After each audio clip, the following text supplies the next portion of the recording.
दोस्तों, हमारी हैंडराइटिंग ठीक उसी तरह होती है जिस तरह सब्जी के ऊपर डला हुआ हरा धनिया। अगर कंटेंट अच्छा भी हो लेकिन हैंडराइटिंग खराब हो तो कॉपी चेक करने वाले का सारा मूड खराब हो जाता है। क्या कभी आपके साथ भी ऐसा हुआ है कि एग्जाम में बहुत अच्छा लिखने के बावजूद आपके नंबर कम आते हो? तो हो सकता है कि ऐसा आपकी गंदी हैंडराइटिंग की वजह से होता हो। एक रिसर्च में पता चला है कि जिन लोगों की हैंडराइटिंग अच्छी होती है उनका दिमाग काफी शांत और कूल होता है। इतना ही नहीं, वो लोग काफी इंटेलिजेंट भी होते हैं। तो दोस्तों, अगर आपकी हैंडराइटिंग अच्छी नहीं है तो आपको परेशान होने की जरूरत नहीं, क्योंकि आज का ये वीडियो सिर्फ आपके लिए ही है। आज के इस वीडियो में हम जानने वाले हैं कि हैंडराइटिंग कैसे सही करें और कम से कम समय में इसे और ज्यादा कैसे इंप्रूव करें। तो दोस्तों, आज फिर जबरदस्त वैल्यू ऐड करेंगे आपकी लाइफ में। So let's begin.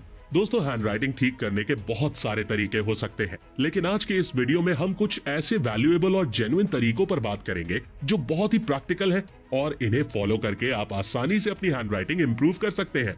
हैंडराइटिंग से रिलेटेड हमने बहुत सारे एग्जामिनर और कॉपी चेक करने वाले टीचर्स से बात की, और कॉपी चेक करने वाले कई टीचर्स से बात करने के बाद ये पता चला है कि जब भी वो लोग बच्चों की कॉपीज चेक करते हैं तो पहले पेज का इंप्रेशन सबसे खास होता है। कई टीचर्स ने तो यहाँ तक बोल दिया कि जब वो लोग बच्चों की कॉपी चेक करते हैं और कॉपी में बहुत गंदी हैंडराइटिंग होती है तो उन लोगों के दिमाग में पहला ख्याल यही आता है कि जरूर स्टूडेंट को कुछ आता जाता नहीं है। वहीं अगर हैंडराइटिंग बहुत अच्छी होती है तो टीचर के दिमाग में पॉजिटिव इंप्रेशन पड़ता है और इसका सीधा बेनिफिट बच्चों को मिलता है, क्योंकि टीचर पॉजिटिव तरीके से कॉपी चेक करता है और छोटी मोटी गलतियों को इग्नोर कर देता है। इसीलिए बच्चों के मार्क्स काफी अच्छे आ जाते हैं। तो दोस्तों, अगर आपकी हैंडराइटिंग काफी अच्छी है तो आप बहुत लकी हैं, लेकिन अगर आपकी हैंडराइटिंग अच्छी नहीं है तो टेंशन लेने का नहीं, आखिर हम किस दिन काम आएंगे। तो आइए अब हम जानते हैं कि हैंडराइटिंग कैसे सुधारें। Tip number 8। सबसे पहले हमें लिखते टाइम अपने बैठने के तरीके को सुधारना है, क्योंकि अगर हम सही पोजीशन में बैठकर नहीं लिखते हैं तो इससे हमारे लिखने पर इफेक्ट पड़ता है और हमारी हैंडराइटिंग अच्छी नहीं बन पाती है। अगर हमारी बैठने की पोजीशन सही है तो हम अच्छी हैंडराइटिंग बना सकते हैं। इसीलिए जब भी आप कुछ लिखें तो पूरा कंफर्टेबल होकर ही लिखें। हम लोग अक्सर देखते हैं कि कई लोग कॉपी को टेढ़ा करके लिखते हैं, ऐसे में उनकी हैंडराइटिंग भी टेढ़ी हो जाती है। और कई लोग तो ऐसे भी होते हैं जो टेबल के ऊपर सिर रख कर लिखते हैं। अब आप खुद बताइए, अगर कोई बंदा टेबल के ऊपर सिर रख कर और गर्दन को झुका कर लिखेगा तो उसकी हैंडराइटिंग भला कहाँ तक अच्छी आएगी। इसलिए आपको ऐसी गलती बिल्कुल भी नहीं करनी है और लिखते समय एक सही पोजीशन में बैठना है। हमारी पोजीशन कुछ इस तरह होनी चाहिए जिससे लिखते समय हम बिल्कुल कंफर्टेबल महसूस करें।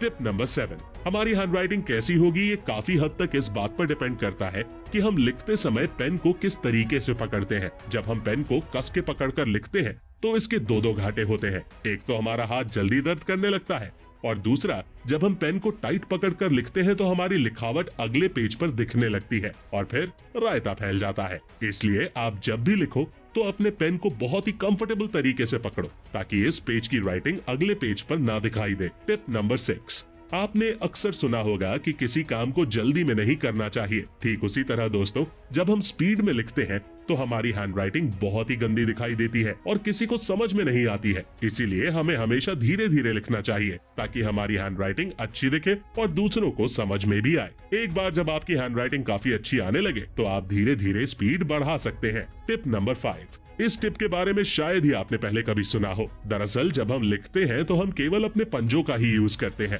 जिससे हमारे हाथों में जल्दी दर्द होने लगता है और हमारी हैंडराइटिंग अच्छी नहीं बन पाती है। तो अब हमें ऐसा नहीं करना है। अब हमें लिखते टाइम अपने पूरे हाथ को मूव करते हुए लिखना है, जिससे कि हमारे हाथ में दर्द भी नहीं होगा और हम साफ साफ और देर तक लिख भी पाएंगे। इसे ट्राई करके देखिए, आपको जबरदस्त फायदा होगा। Tip number 4। हम अगले पॉइंट पर बात करें उससे पहले मैं आपसे एक सवाल पूछना चाहता हूँ। इमेजिन कीजिए किसी कमरे के अंदर बहुत सारी बॉल्स डली हुई हैं, जो इधर उधर बिखरी हुई हैं। वहीं दूसरी तरफ बगल वाले कमरे में बहुत सारी बॉल्स हैं जो बिल्कुल लाइन से रखी हुई हैं। अब आप खुद सोचिए, दोनों में से कौन सा कमरा देखने में अच्छा लगेगा? ऑफ कोर्स, जिस कमरे में बॉल्स को अच्छी तरह से सेट किया गया है वो कमरा देखने में ज्यादा अच्छा लगेगा। इसी तरह हमारी राइटिंग में भी होता है। अगर हम लिखते समय वर्ड्स के बीच एक जैसे गैप नहीं रखेंगे तो हमारी हैंडराइटिंग देखने में अच्छी नहीं लगेगी। लिखते टाइम हमें शब्दों के बीच में गैप देना है और कोशिश करनी है कि सभी शब्दों के बीच में समान गैप हो, जिससे हमारी हैंडराइटिंग साफ और अट्रैक्टिव दिखाई देगी। कई बार क्या होता है ना कि हम शब्दों के बीच बहुत कम गैप रखते हैं या फिर बहुत ज्यादा गैप रखते हैं, जिससे हैंडराइटिंग उतनी अट्रैक्टिव नहीं लगती। वहीं अगर हम सभी शब्दों के बीच एक निश्चित गैप रखेंगे तो हमारी हैंडराइटिंग काफी अट्रैक्टिव लगेगी। Tip number 3। दोस्तों, जिस तरह साफ पानी में सब कुछ साफ साफ दिखाई देता है, ठीक उसी तरह राइटिंग में भी होता है। अगर हमारा पेज बिल्कुल साफ साफ होगा तो राइटिंग भी साफ साफ दिखाई देगी। वहीं अगर हमारा पेज गंदा होगा तो फिर कितना भी अच्छा लिख लो, वो मजा नहीं आएगा।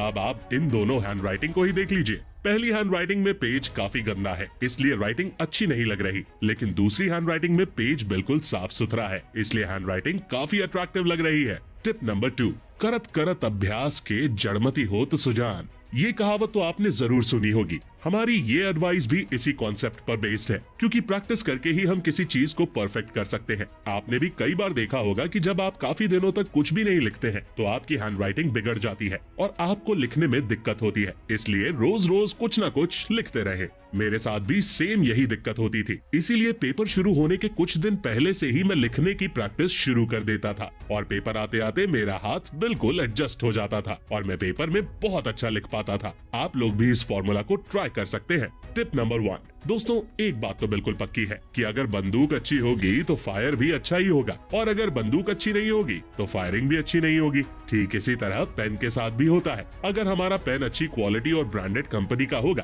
तो हमें लिखने में कोई दिक्कत नहीं होगी। वहीं अगर हम कोई सस्ता या घटिया पेन यूज करेंगे तो फिर हैंडराइटिंग खराब होना तो बनता है। इसीलिए लिखते समय, खासकर पेपर में लिखते समय, हमेशा अच्छी क्वालिटी के पेन को यूज करना चाहिए। और कई बार ऐसा भी होता है कि अलग अलग लोगों की अलग अलग चॉइसेस होती है। जैसे कुछ लोगों को मोटे पेन से लिखना पसंद होता है, वहीं कुछ लोगों को पतले पेन से लिखना पसंद होता है। इसीलिए आप जिस तरह के पेन से लिखने में कंफर्टेबल हो, हमेशा उसी पेन का यूज करें। फिर देखिए क्या गजब की राइटिंग आती है। अभी तक हमने वीडियो में जो कुछ भी सीखा, अगर उसे अप्लाई करना हो तो हम पेन चूज करने से शुरुआत कर सकते हैं। सबसे पहले अपना मनपसंद पेन चूज कर लो और फिर लिखने के लिए एक साफ सुथरा पेज खरीद लो। देन लिखना स्टार्ट कर दो। लिखने से पहले सही पोजीशन में बैठ जाओ और लिखते समय हमेशा इस चीज पर फोकस करो कि शब्दों के बीच बराबर गैप हो और हमारा पेन पकड़ने का एंगल सही हो। और दोस्तों, जब भी लिखना स्टार्ट करो तो शुरुआत हमेशा धीरे धीरे ही करो। एक बार जब आपकी प्रैक्टिस बन जाएगी तो फिर आप दनादन लिखने लगोगे और आपकी हैंडराइटिंग काफी इंप्रूव हो जाएगी। और दोस्तों, जाते जाते आपको एक बात बताना तो भूल ही गया। कई बार क्या होता है कि बहुत सारे स्टूडेंट अच्छा लिखते हैं और उनकी हैंडराइटिंग भी काफी अच्छी होती है, लेकिन पेन से निकलने वाली हल्की हल्की स्याही पेज पर लगती रहती है और पूरे पेज पर डॉट डॉट बन जाते हैं, जिससे हैंडराइटिंग काफी बिगड़ जाती है। इसीलिए पेपर में लिखते समय हमेशा एक छोटा सा कपड़ा या रुमाल का टुकड़ा अपने पास रखें और समय समय पर पेन की निब को साफ करते रहें। दोस्तों, इस वीडियो की मदद से हमने आपकी लाइफ में अच्छी हैंडराइटिंग नाम की एक बहुत ही वैल्यूएबल चीज ऐड की है और बदले में हमें आपसे ज्यादा कुछ नहीं, बस एक लाइक चाहिए। इतना तो बनता ही है। दोस्तों, हमारे साथ अंत तक बने रहने के लिए बहुत बहुत शुक्रिया। अगर आपको हमारा ये वीडियो पसंद आया है तो कमेंट में जरूर बताएं और साथ ही इस वीडियो को लाइक और शेयर जरूर करें। साथ ही ऐसी और वीडियोस देखने के लिए हमारे चैनल को सब्सक्राइब करें और बगल में बने बेल आइकन पर भी क्लिक करें, जिससे हमारे आने वाले वीडियोस को भी आप देख सकें। लिखने की प्रैक्टिस करते रहिए। मिलते हैं अगले वीडियो में। Take care, love you all and all the best.